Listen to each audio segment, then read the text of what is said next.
Well, all eyes on Chicago tonight for the Democratic National Convention, where Vice President Kamala Harris is expected to officially accept the party's nomination for president. Thanks for joining us tonight. I'm Priscilla Casper. Harris is set to take the stage Thursday to close out the DNC, but stun the crowd tonight with a quick surprise tribute. Take a listen. Joe, thank you for your historic leadership, for your lifetime of service to our nation, and for all you will continue to do. We are forever grateful to you. And we do have team coverage from in and outside of the United Center with our Glenn Jones and political reporter Matt Prichard. Glenn, the first night officially in the books. And quite a night it was, Priscilla. We heard from a plethora of top Democrats. And besides, of course, the man in the Oval Office, President Biden's remarks, it was when VP Harris unexpectedly took the stage that everything really went bonkers inside. Matt was inside at that moment. Matt, I think the gusty winds of this city carried that ovation all the way to Lake Michigan.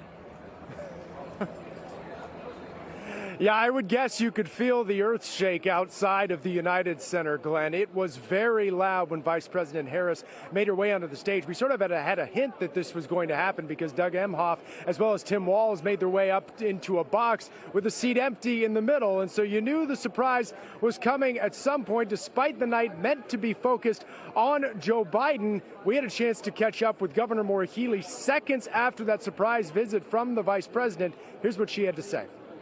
I mean, that's what's special about Kamala, you know. She's a real person, and, you know, she's the Kamala I remember as Attorney General, relaxed, confident, caring, and positive, you know. So I think she surprised all of us. It was awesome to see her come out, and it really lit the room on fire.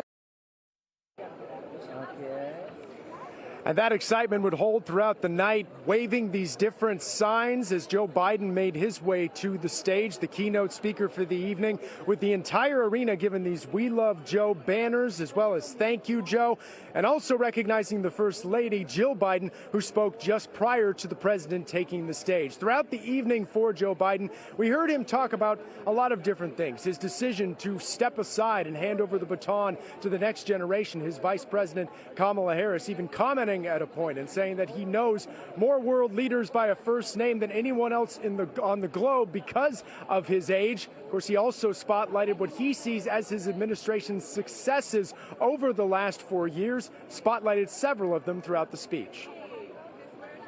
COVID no longer controls our lives. We've gone from economic crisis to the strongest economy in the entire world. Record 16 million new jobs, record small business growth, record high stock market, record high 401ks, wages up, and inflation down, way down, and continuing to go down. And so night one is in the books with those remarks. President Biden giving a ringing endorsement for his vice president. But boy, there are a lot of headliners left to come here in the Democratic National Convention. Tomorrow night, it's Barack Obama. On Wednesday night, we have Tim Walz, the VP candidate, who will introduce himself to the nation along with former President Bill Clinton, all leading up to Thursday night when Kamala Harris will once again take the stage for her official remarks. Glenn. A parade of stars for sure, Matt. You've been speaking with Democrats from all over New England. What are they saying about the convention so far? Because it seemed to get off to a roaring start here. Yeah, there's a lot of energy, and there's no doubt about it. The Democratic Party right now is riding that wave of momentum since Kamala Harris took over the top of the ticket. But I'll tell you what, a lot of them were very emotional in the moment when Joe Biden was speaking tonight. I had a chance to talk with Senator Ed Markey, who said he choked up when he saw his longtime colleague up there on the stage having to pretty much say a goodbye to politics in that moment and hand over the keys to his vice president. Talked with Steve Kerrigan, the head of the Massachusetts Democratic Party, and someone who has run a Democratic National Convention before with Joe Biden, knows him well. He was tearing up at points. And so you could see that there was a lot of love for Joe Biden in the building tonight. But I think this is strategic. You put Biden on Monday, and you're trying to make everyone be able to focus on the future come Thursday. Glenn. And you know what, Matt? The momentum is supposed to build from here, but it's hard to imagine what that looks like. NBC10 political reporter Matt Prichard inside the United Center for us tonight. It hasn't even been a month since President Biden withdrew from the presidential race on July 21st. 9 days later, Democrats all but handed Harris the nomination during a virtual roll call. Just a week after that, Harris picked Minnesota Governor Tim Walz to run with her. And here we are tonight. When I walked through the United Center, the enthusiasm was palpable, but also a sense of relief among Democrats that they seem to have a stronger hand to play now against the Republicans with Harris at the top of the ticket. On the other side of the aisle, former President Donald Trump kicked off a busy week of campaigning to pull eyes away from the DNC. At an economic roundtable in Pennsylvania today, Trump attacked Vice President Harris's economic plan as socialist. If Kamala gets in, the United States will rapidly become a deindustrialized third world nation, like so many others have become. The former president is holding campaign events across the country this week. He'll be in the battleground states of Arizona, North Carolina, Michigan, and Nevada.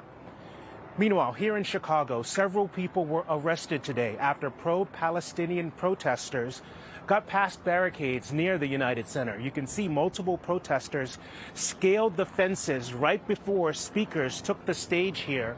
We're told dozens of protesters broke away from the planned march route. Okay, so Priscilla, that Trump move is very strategic because he's going to be in 5 battleground states this week. There are 7 battleground states in all.